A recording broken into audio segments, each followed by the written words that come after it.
yanataka mtu mwenye mamlaka, mwenye uwezo akashindana.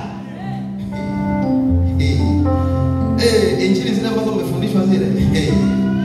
Isaya 45 mstari wa 3. Karibu namaliza. Kwa hiyo tafadhali naomba unisikilize vizuri. Kitabu cha Isaya 45 mstari wa 3. Wote tufungue Biblia pale. Kitabu cha Isaya 45 mstari wa ngapi? Wa 3. Anasema, nami nitakupa hazina za wapi? Rudi. Umefika? Kila mtu amefika hapo? Usikubali kukaa bila kusoma Biblia. Kama nikisema fungua Biblia, hata kama hauna, sogea kwa jirani yako usome. Hichi ninachokufundisha ni muhimu zaidi kuliko unapofikiria.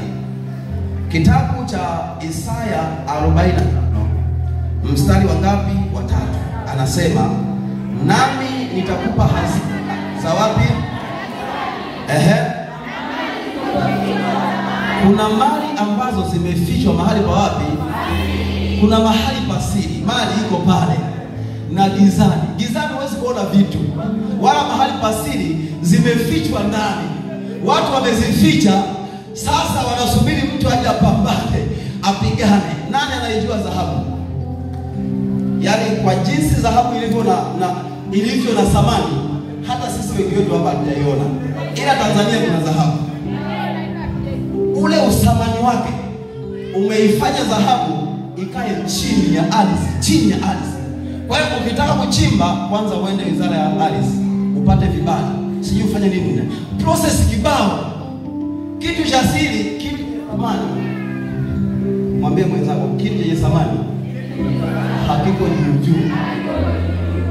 Yaani kitu chenye thamani kiko chini, kimejificha mahali.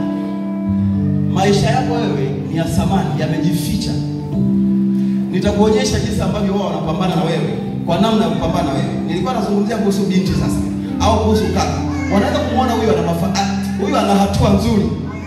Unashangaa migogoro inaanza kutokea hapo, inaanza kutokea.